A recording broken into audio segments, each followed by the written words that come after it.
भीमा कोरेगांव मामले में रोना विल्सन के अलावा 16 और लोगों को गिरफ्तार कर लिया जाता है जो 2 साल से जेलों में बंद हैं और इल्ज़ाम ये लगाया जाता है कि ये लोग प्राइम मिनिस्टर नरेंद्र मोदी को मारने का प्लान बना रहे थे और हिंदुस्तान के खिलाफ साजिश कर रहे थे। और सबूत के तौर पर रोना विल्सन के ही कंप्यूटर से लिया गया वो 10 डॉक्यूमेंट सबमिट किया जाता है। लेकिन अब इस कहानी में एक बहुत ही बड़ा ट्विस्ट आ चुका है। 10 फरवरी 2021 को वॉशिंगटन पोस्ट ने आर्सेनल कंसल्टिंग के हवाले से एक रिपोर्ट पोस्ट की है जिसमें दावा किया गया है कि रोना विल्सन के कंप्यूटर को हैक करके वो 10 डॉक्यूमेंट डाले गए थे और कंप्यूटर को हैक करने के लिए नेट वायर नाम के मेलवेयर का इस्तेमाल किया गया था, जिसकी मदद से रोना विल्सन के कंप्यूटर में एक सीक्रेट फोल्डर बनाकर फर्जी तरीके से वो सभी 10 डॉक्यूमेंट अपलोड कर दिए गए थे,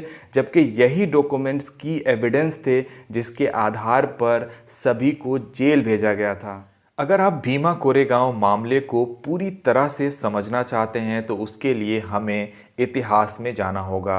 महाराष्ट्र के पुणे में एक गांव है जिसका नाम है कोरेगांव, जो भीमा नदी के किनारे बसा हुआ है। इसी जगह पर 1 जनवरी 1818 में ब्रिटिश और मराठा के बीच एक जंग होती है जिसमें 1800 के आसपास मराठा होते हैं जिनके सामने 834 ब्रिटिश थे, जिसमें से 500 महार कम्युनिटी से ताल्लुक़ रखते थे जो दलित समाज से आते हैं। इस लड़ाई में ब्रिटिश की जीत होती है और महार समाज के लोगों की बहादुरी को सराहा जाता है। और ये उस दौर की बात हो रही है जब दलित समाज को इंसानों के बराबर नहीं समझा जाता था।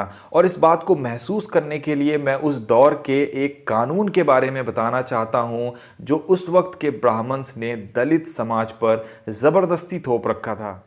इस कानून के मुताबिक दलित समाज के लोगों को अपने कमर पर एक झाड़ू बांधना पड़ता था और अपने गर्दन में एक मटका या मटके जैसा कोई बर्तन लटकाना पड़ता था। और ऐसा इसलिए क्योंकि वो चाहते थे कि दलित के पांव का निशान झाड़ू से अपने आप मिट जाए, और मटका इसलिए क्योंकि दलित का थूक भी ज़मीन पर ना गिरे। ज़रा सोचिए उस दलित समाज पर क्या गुजरता होगा जब उसके ही जैसा दिखने वाला एक इंसान उसे ऐसी जिल्लत भरी जिंदगी जीने पर मजबूर करता था। आगे चलकर ब्रिटिश ने विक्ट्री साइन के तौर पर एक स्मारक बनवा दिया जिस पर सभी 49 नौजवानों के नाम लिखे गए जो इस लड़ाई में ब्रिटिश की तरफ से मारे गए थे, जिसमें से 22 महार कम्युनिटी से ताल्लुक़ रखते थे। जब 1 जनवरी 1927 को भीमराव अंबेडकर साहब इस जगह को देखने के लिए आते हैं तो आज के दलित समाज के लिए इस जगह की अहमियत और भी बढ़ जाती है,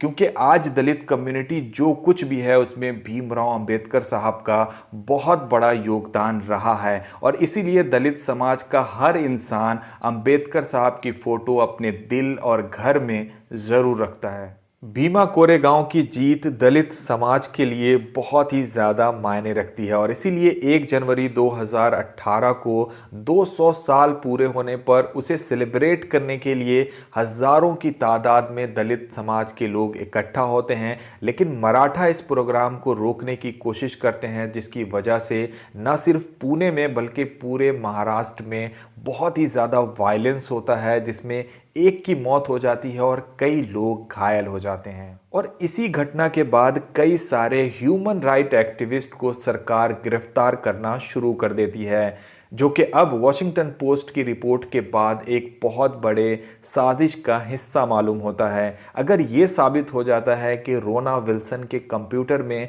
फर्जी तरीके से वो 10 डॉक्यूमेंट डाले गए थे तो एनआईए जैसी एजेंसियों पर देश के लोगों का भरोसा ख़त्म होता चला जाएगा। हेलो एवरीवन, मैं हूं आदिल इकबाल और अगर आप लोगों को ये वीडियो पसंद आया हो तो इसे लाइक और शेयर ज़रूर कर दें। हमारे साथ जुड़े रहने के लिए हमारे यूट्यूब चैनल को सब्सक्राइब करना ना भूलें। Thank you so much for watching. खुदा हाफिज़।